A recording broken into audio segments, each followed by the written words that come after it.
果你而家有10萬蚊，我問你一個問題，你一單最多可以輸幾多？大部分新手答唔到，佢哋只會話呢隻應該會升，但係市場唔會因為你覺得佢會升就升。真正嘅專業交易員，第一個問題永遠係：如果我錯咗，我最多輸幾多？因為交易唔係俾你賺幾多，係俾你可以錯幾多次而唔死。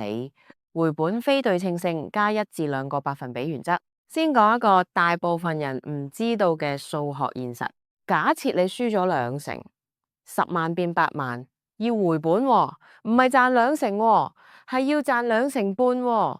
如果輸咗5成呢，要賺1倍先回到原位；如果輸咗7成呢，要賺2倍3，即係230%先回得到本。虧損越大，回本難度呈指數上升。所以風險控制唔係保守，係避免進入無法翻身嘅區域。呢個叫做回本非對稱性。明白咗呢個道理，你就會明白點解專業交易員有一條鐵律：單一交易風險唔超過戶口1至2個百分比。假設你有10萬，2個百分比就係2000蚊。無論幾有信心，一單最多輸2000，就算連輸10次，10萬乘以0.98嘅10次方，約等於81700。你仲係喺場內，但如果每次都係1成呢，連輸5次，10萬乘以0.9嘅5次方，約等於59000。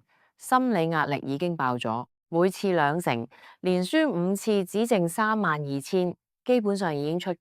場景應用示範，完整示範一單交易嘅風險計算。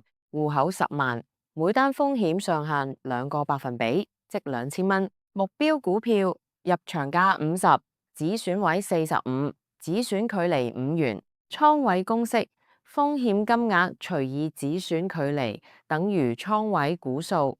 2000除以5等於400股，即係你最多買400股。唔係因為你唔看好，係因為你只容許自己錯2000蚊。如果目標價係60，潛在盈利係10乘以400，等於4000蚊。風險2000，回報4000，風暴比1比2，呢個先係有結構嘅交易。3大錯誤拆解。錯誤1：先買入再諗止損。呢隻看起來會爆升，先重倉買入，止損之後再諗，結果跌咗先，臨時理由唔止損。正確做法係先計算止損位，先計算倉位，確認風暴比合理，才考慮入場。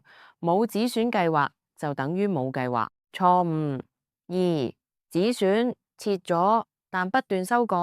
原本止損45，跌到45，你話應該會反彈，改去43先，再話再等等，改到40。每一次修改都係新嘅合理化，但係你嘅虧損就不斷擴大。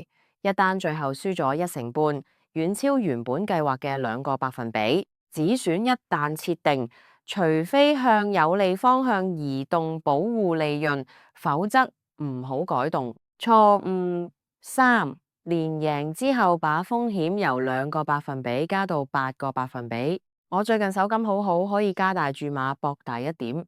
連贏係市場俾你，唔係你技術提高咗。下一單一旦輸4倍嘅倉位，把你嘅連贏成果一次清零，情緒崩潰之後判斷更差。風險比例係系統規則，唔係可以按情緒調整嘅旋鈕。總結今集3個核心帶走：第一，虧損嘅回本代價係非對稱，輸5成要賺1倍先回本，所以保本比追求盈利更重要。第二，每單風險上限設喺1至2個百分比，就算連輸10次，你仍然有機會翻身。第三，倉位計算公式等於風險金額除以止損距離，先算倉位才決定買幾多，唔係靠感覺重倉輕倉。